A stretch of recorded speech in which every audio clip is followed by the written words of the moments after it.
नमस्कार, मैं जया गुप्ता। आज इस वीडियो में मैं 6 दिसंबर 2020 को हुई RSCIT एग्ज़ाम की आंसर की डिस्क्रिप्शन के साथ लेकर आई हूँ। मैं आपको आंसर की बताऊँ उसके पहले मैं आपसे निवेदन करूँगी कि यदि आपने मेरे चैनल को सब्सक्राइब नहीं किया है तो कृपया मेरे चैनल को सब्सक्राइब कीजिए, साथ ही साथ बेल आइकन को हिट कीजिए ताकि मेरे नए वीडियोस के नोटिफिकेशन आपको तुरंत प्राप्त हो। आइए देखें 6 दिसंबर 2020 को हुए एग्ज़ाम के क्वेश्चंस के सही आंसर विद डिस्क्रिप्शन। पहला प्रश्न है, निम्न में से कौन सा मोबाइल ऑपरेटिंग सिस्टम नहीं है। 4 ऑप्शन जो दिए हैं वो हैं Android, Google play store, Windows phone OS, Apple iOS. इसका सही उत्तर है Google play store.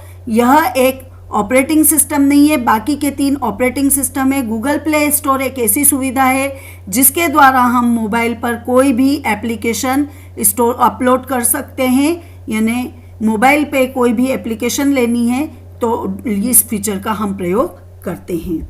Microsoft Excel sheet के सेल में कुछ नंबर स्टोर है, उन सेल्स की संख्या जिनमें 40 से ज़्यादा बड़ी वैल्यू वाले नंबर है। जानने के लिए कौन सा फंक्शन प्रयोग में लाना होगा, ये दूसरा प्रश्न है। इसके 4 ऑप्शन है लेन, वीलुकअप, काउंट और काउंट इफ। इसका सही उत्तर है count if. Count if function के द्वारा हम जितनी भी वैल्यूज हम सिलेक्ट करते हैं उनको काउंट करते हैं और इफ लगा देने से हम उसमें कंडीशन अप्लाई कर सकते हैं। यहाँ मैंने एग्जांपल में आपको बता रखा है A1 से A9 तक की सेल्स हमने यदि सिलेक्ट की और उसमें इफ फंक्शन के द्वारा हमने ग्रेटर देन 40 वाली वैल्यूज को सिलेक्ट करने को कहा तो इस वैल्यूज रेंज में 6 वैल्यू ऐसी है जिनका मान 40 से ज़्यादा है, तो वो काउंट इफ फंक्शन के द्वारा हम ज्ञात कर पाए, तो काउंट इफ इसका सही उत्तर है। तीसरा प्रश्न है, माइक्रोसॉफ्ट एक्सेल में नया चार्ट बनाने के स्टेप्स क्या होंगे। जो 4 ऑप्शन दिए हैं वो हैं, पहला डिलीट डेट पे जाकर सिलेक्ट चार्ट करेंगे, दूसरा है इंसर्ट चार्ट पर जाकर शो बटन पर क्लिक करेंगे, तीसरा है सिलेक्ट डेटा पर जाकर इंसर्ट टैब पे जाकर सिलेक्ट चार्ट पर क्लिक करेंगे और चौथा है कॉपी डेटा पर जाकर सिलेक्ट शेप पर क्लिक करेंगे। तो आप जानते हैं कि A, B और D जो ऑप्शन हैं ऐसे कोई ऑप्शन नहीं होते हैं। C इसका सही उत्तर है जिसमें हम सिलेक्ट करेंगे डेटा को पहले, फिर इंसर्ट टैब बटन पर जाकर चार्ट को सिलेक्ट करेंगे और इस तरह से हम एक नया चार्ट हमारी फाइल में इंसर्ट करवा पाएंगे। तो सही उत्तर है C। इसके बाद चौथा प्रश्न है, मात्र एक स्लाइड का माइक्रोसॉफ्ट पावर पॉइंट में एनिमेशन चेक करने के लिए निम्न फीचर प्रयोग में लाया जाता है। इसके 4 ऑप्शन है on click, preview, slide show और सेव। इसका सही उत्तर है प्रीव्यू। एक स्लाइड पर एनिमेशन चेक करने के लिए हम प्रीव्यू फीचर्स का यूज करते हैं, जबकि पूरे के पूरे पीपीटी में एनिमेशन को चेक करने के लिए हम स्लाइड शो ऑप्शन का यूज करते हैं। बाकी ऑन क्लिक और सेव ये दोनों कोई फीचर नहीं होते हैं। ऑन क्लिक माउस के क्लिक को कहा गया और सेव कमांड होता है। अगला प्रश्न है 5वां, एक माइक्रोसॉफ्ट पावर पॉइंट स्लाइड में आवाज डालने के लिए पहला ऑप्शन है स्लाइड शो के बाद नेक्स्ट पर क्लिक करें, दूसरा है स्मार्ट आउट ग्राफिक्स के बाद स्लाइड शो क्लिक करें, तीसरा है इंसर्ट के बाद मीडिया ग्रुप में ऑडियो के बाद साउंड फाइल सिलेक्ट करें और चौथा है स्लाइड शो में जाकर इंसर्ट पे जाकर सेव करें।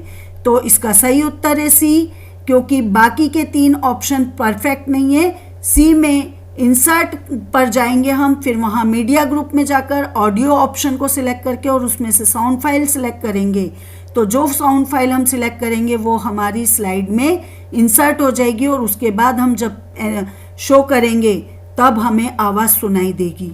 तो सी उत्तर सही है इसका। छठा प्रश्न है, आप अपने ई टिकट के आरक्षण की वर्तमान स्थिति जान सकते हैं। इसके 4 ऑप्शन दिए, ट्रेन नंबर व अपने नाम से, स्टेशन व ट्रेन के नाम से, पीएनआर नंबर के नाम से और ट्रेन के नाम से। तो इसका सही उत्तर है पीएनआर नंबर से। पीएनआर नंबर का मतलब होता है passenger name record.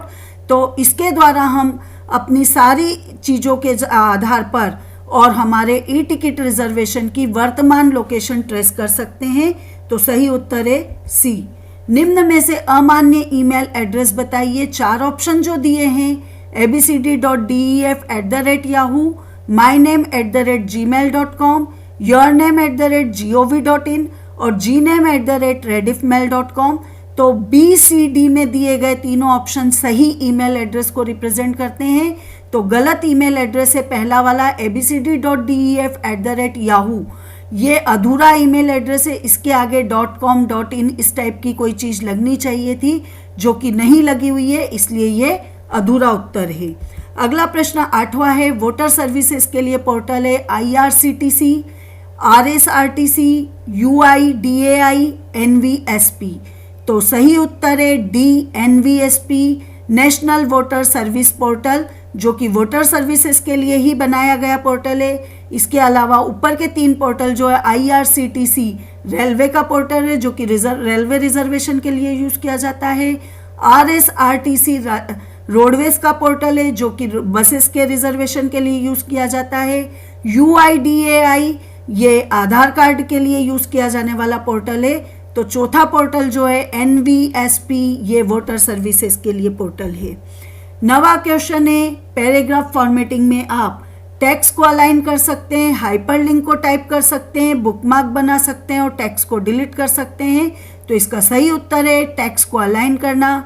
Text align करना फॉर्मेटिंग का एक कार्य कहलाता है, जबकि हाइपरलिंक को टाइप करना टाइपिंग का पार्ट होता है और फिर उसे हाइपरलिंक बनाया जाता है। बुकमार्क इंसर्ट के द्वारा बनाया जाता है और टेक्स्ट को डिलीट हम कॉमनली डिलीट की के द्वारा सिलेक्ट करके कर सकते हैं। तो इसलिए अलाइन टेक्स्ट करना पैराग्राफ फॉर्मेटिंग का एक कार्य है। सही उत्तर है ए टेक्स्ट अलाइन करना। 10वां प्रश्न है, निम्न में से एक साइबर थ्रेट नहीं है। पहला उत्तर है इसका मालवेयर, दूसरा phishing, C denial of service और डी राजस्थान का SSO। तो malware, phishing, denial of service ये तीनों साइबर थ्रेट के एग्जाम्पल है और राजस्थान का SSO ID ये साइबर थ्रेट नहीं है, ये एक सुविधा है जो राजस्थान के जो नागरिक हैं उनके लिए बनाया जाता है। इसका पूरा नाम है SSO का सिंगल साइन ऑन। ये एक ID मिलता है जिसके द्वारा वो राजस्थान की सरकार द्वारा दी गई सर्विसेज को अपने मोबाइल पर एक्सेस कर सकते हैं। 11वां प्रश्न है, LCD प्रोजेक्टर को PC से जोड़ा जा सकता है।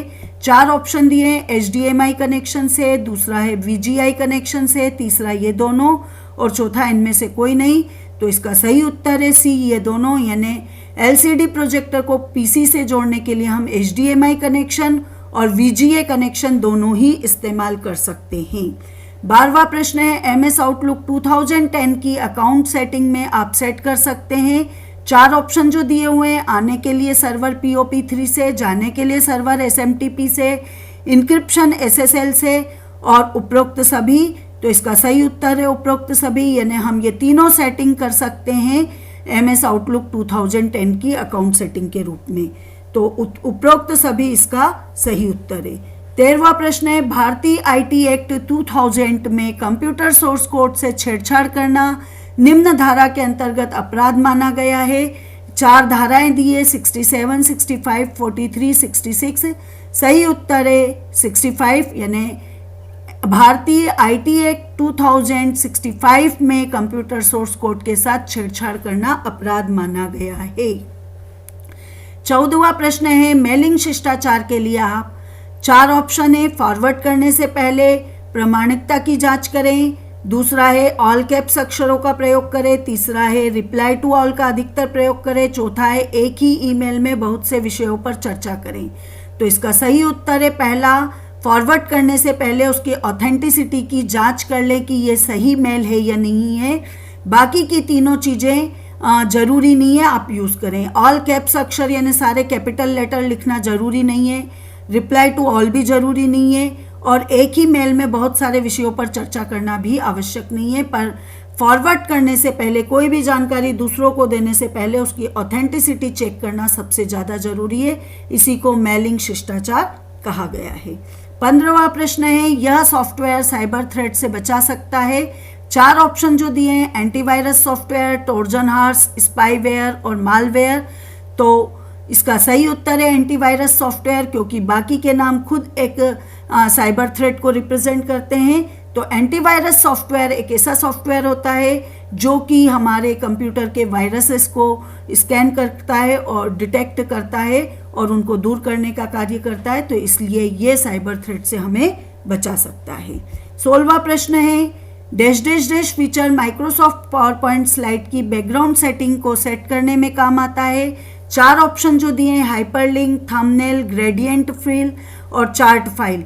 तो इसका सही उत्तर है ग्रेडियंट फिल, क्योंकि हाइपरलिंक के द्वारा हम हाइपरलिंक बनाते हैं, थंबनेल से हम स्लाइड का थंबनेल बनाते हैं यानी छोटा रूप, और चार्ट फाइल के द्वारा हम फाइल को में चार्ट इंसर्ट करवाते हैं। तो ग्रेडियंट फिल के द्वारा हम बैकग्राउंड सेटिंग करते हैं स्लाइड की, इसलिए ये सही उत्तर है। 17वां क्वेश्चन है, निम्नलिखित में से सही चयन कीजिए। राज ई ज्ञान जॉब सर्च के लिए, राज ई साइन ई कॉमर्स के लिए, राज ई गवर्नेंस डिजिटल स्टोरेज के लिए, और राज ई वॉल्ट डॉक्यूमेंट स्टोरेज के लिए। तो ये जो 4 ऑप्शन यहाँ पे दिए कॉम्बिनेशन, इसमें सही कॉम्बिनेशन है राज ई वॉल्ट डॉक्यूमेंट स्टोरेज के लिए, यानी राज ई वॉल्ट नाम का जो पोर्टल है, इसमें हम डॉक्यूमेंट स्टोर कर सकते हैं, यही इसका सही उत्तर है। 18वां क्वेश्चन है, पैन कार्ड बनवाने के लिए ऑनलाइन प्रार्थना पत्र प्रस्तुत किया जाता है। 4 पोर्टल के नाम दिए हैं, UIDAI पर, IRCTC पर, NSDL पर और SBI ऑनलाइन पर। तो इसका सही उत्तर है C NSDL पर।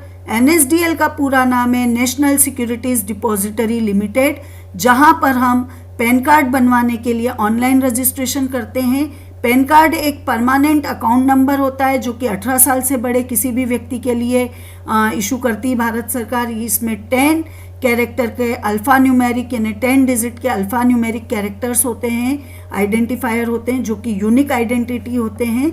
इसके अलावा जो 3 पोर्टल दिए हैं, UIDAI ये आधार कार्ड के लिए होता है, IRCTC रेलवे के लिए होता है, SBI ऑनलाइन SBI का बैंकिंग पोर्टल है जिस पर हम ऑनलाइन बैंकिंग सुविधा का यूज़ करते हैं। तो NSDL जो है वो नेशनल सिक्योरिटी डिपॉजिटरी लिमिटेड का पोर्टल है जो कि पैन कार्ड के रजिस्ट्रेशन के लिए यूज़ किया जाता है। 19वां क्वेश्चन है, मोबाइल कनेक्शन के वायरलेस नेटवर्क को लैपटॉप में प्रयोग करने के लिए आपको 4 ऑप्शन दिए हैं, इनमें से किसका आप प्रयोग करेंगे? सेल्युलर डेटा को ऑफ करेंगे, एयरप्लेन मोड को ऑन करेंगे, मोबाइल के ब्लूटूथ को ऑन करेंगे या मोबाइल पर हॉटस्पॉट बनाएंगे। तो इसका सही उत्तर है मोबाइल पर हॉटस्पॉट बनाएंगे। सेल्युलर डेटा को ऑफ कर देंगे तो डेटा ट्रांसफ़र ही नहीं होगा आपका। एयरप्लेन मोड में भी लाएंगे आप तो फिर डेटा ट्रांसफ़र नहीं होगा। और ब्लूटूथ से हम एक मोबाइल से दूसरे मोबाइल पर डेटा को भेजते हैं, पर हॉटस्पॉट बनाते हैं तो हम मोबाइल से लैपटॉप पर डेटा को ट्रांसफ़र कर सकते हैं। तो सही उत्तर है डी। 20वां क्वेश्चन है आपका, अपने रास्ते की खोज करने के लिए आप प्रयोग कर सकते हैं ब्लूटूथ सेवा, Microsoft one drive, Google map और गूगल ड्राइव। तो इसका सही उत्तर है गूगल मैप। गूगल मैप का मतलब होता है पथ प्रदर्शक, मार्ग बताने वाला। ऐसे ही गूगल मैप एक तरह का हमें रास्ता बताने वाला है जो कि हमें रास्ते बताता है। तो ये इसका सही उत्तर है, हम इसका प्रयोग करते हैं। 21वां क्वेश्चन जो है, एंड्रॉयड फ़ोन के सॉफ्टवेयर का वर्जन जानने के लिए डायल किया जाता है। 4 ऑप्शन दिए हैं, *#1234#। सेकंड वाला जो है *#9090#। थर्ड है *#0588#। और फोर्थ है *2663#। तो इसमें सही है जो कॉम्बिनेशन *#1234, इस कॉम्बिनेशन को आप यूज़ करते हैं एंड्रॉयड फ़ोन के सॉफ्टवेयर का वर्जन जानने के लिए। अगला क्वेश्चन है, जीमेल संदेश का प्रयोग फाइल भेजने के लिए किया जा सकता है। 4 ऑप्शन है, एक फाइल 10 MB तक की साइज तक की, दूसरा है 1 से अधिक फाइलें 5 MB साइज तक की, तीसरा है 10 फाइलें 8 MB साइज तक की, चौथा है 1 से अधिक फाइलें 25 MB साइज तक की। तो इसका सही उत्तर है 25 MB साइज तक की हम एक से ज़्यादा फाइलें एक जीमेल मैसेज के द्वारा भेज सकते हैं। तो डी इसका सही आंसर है। 23rd question, Microsoft Excel worksheet में शेप आउटलाइन फीचर बदल सकता है। 4 ऑप्शन दिए, फिल कलर, आउटलाइन कलर तथा विड्थ, 3D रोटेशन और फ्लिप द शेप। तो इसका सही उत्तर है आउटलाइन कलर तथा विड्थ, यानी शेप की आउटलाइन फीचर के द्वारा हम आउटलाइन का कलर, यानी जो आउटलाइन कलर के द्वारा उसका कलर और विड्थ के द्वारा उसकी मोटाई चेंज कर सकते हैं। तो आउटलाइन शेप के आउटलाइन में इसके द्वारा हम चेंज कर सकते हैं। फिल कलर के द्वारा हम शेप में कलर फिल करवाते हैं पूरे शेप में। 3D रोटेशन के द्वारा हम उसको रोटेट करवाते हैं। फ्लिप द शेप के द्वारा हम शेप को 180 डिग्री से यानी फ्लिप करवा देते हैं।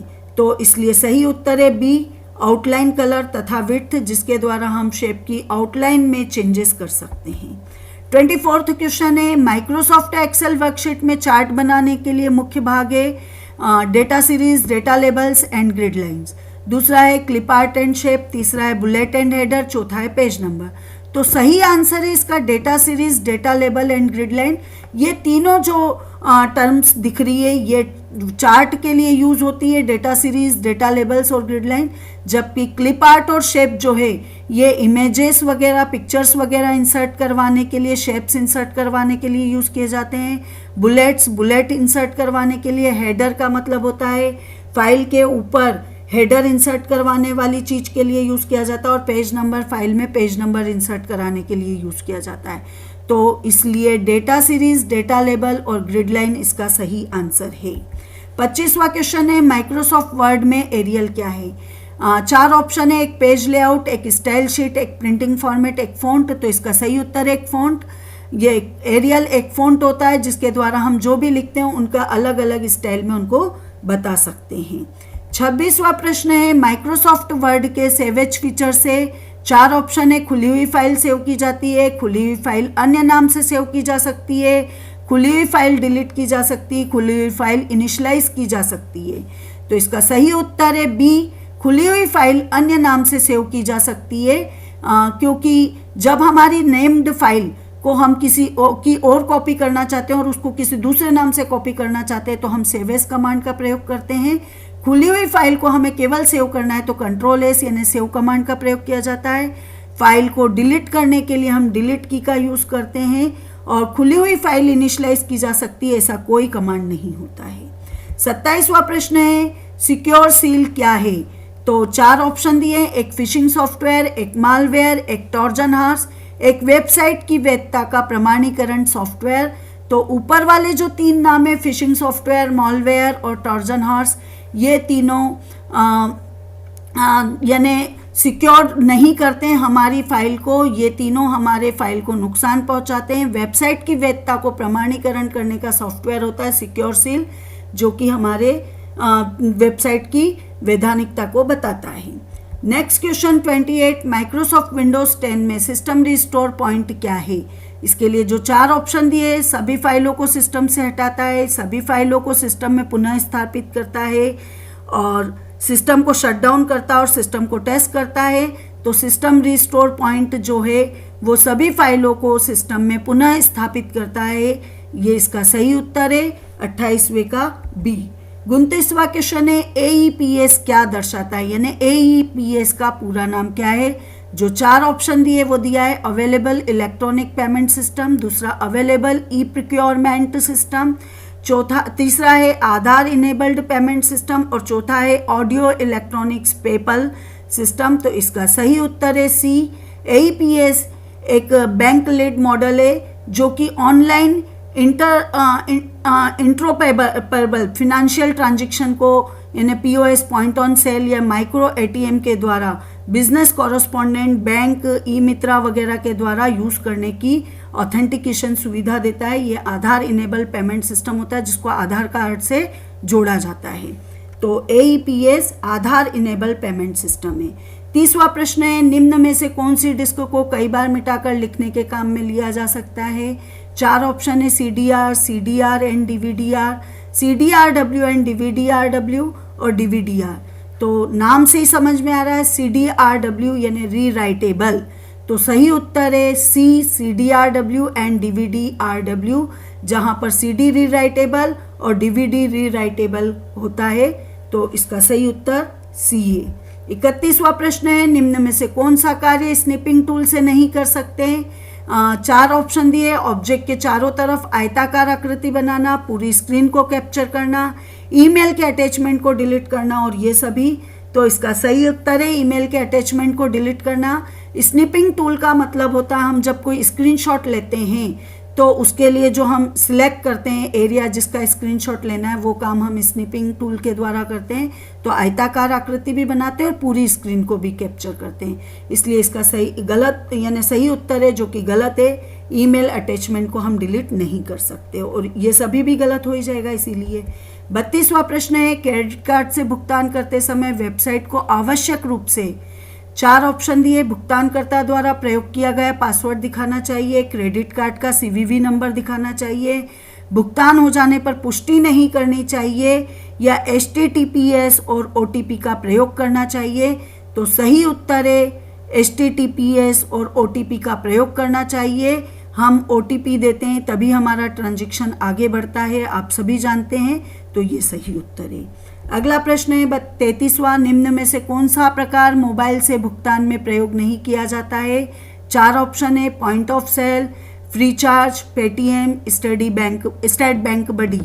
तो पॉइंट ऑफ सेल जो होता है वो ऑनलाइन मोबाइल यानी ट्रांजैक्शन के लिए यूज़ नहीं होता। पॉइंट ऑफ सेल मॉल वगैरह में पेमेंट के लिए जो लोकेशन बनाई जाती वो होती है POS। बाकी फ्रीचार्ज, पेटीएम और स्टेट बैंक बडी ये तीनों मोबाइल से भुगतान के लिए यूज़ किए जाते हैं। 34वां क्वेश्चन है, निम्न में से कौन सा प्लेटफॉर्म शिक्षा संबंधित कार्य के लिए नहीं है? 4 ऑप्शन है, USSD, MOOC, NPTEL और SWAYAM स्वयं। तो इसका सही उत्तर है A, USSD, unstructured supplementary services data. ये एक technology unique to GSM global system for mobile communication के लिए यूज़ किया जाने वाला सिस्टम है, इसलिए ये एजुकेशन से संबंधित नहीं है। लास्ट क्वेश्चन 35वां क्वेश्चन है, ट्विटर प्लेटफॉर्म पर रजिस्टर्ड यूजर निम्न कार्य कर सकता है। 140 अक्षर तक के संदेश भेज सकता है, अपने फॉलोअर्स को संदेश रिट्वीट कर सकता है, किसी विषय पर हैशटैग बना सकता है, ये सभी। तो इसका उत्तर है ये सभी, यानी एक ट्विटर प्लेटफॉर्म पर रजिस्टर्ड यूजर ये सारे काम कर सकता है। तो इसका सही उत्तर है ये सभी। मुझे विश्वास है कि आपके लिए ये जानकारी बहुत यूजफुल रहेगी और आप इससे अपने नंबर्स पता लगा पाएंगे। आपको मेरा ये वीडियो अच्छा लगा तो इसे लाइक और शेयर कीजिए। अभी तक यदि आपने मेरे चैनल को सब्सक्राइब नहीं किया है तो कृपया मेरे चैनल को सब्सक्राइब कीजिए। आपके उज्जवल भविष्य के लिए बहुत बहुत शुभकामनाएं। धन्यवाद।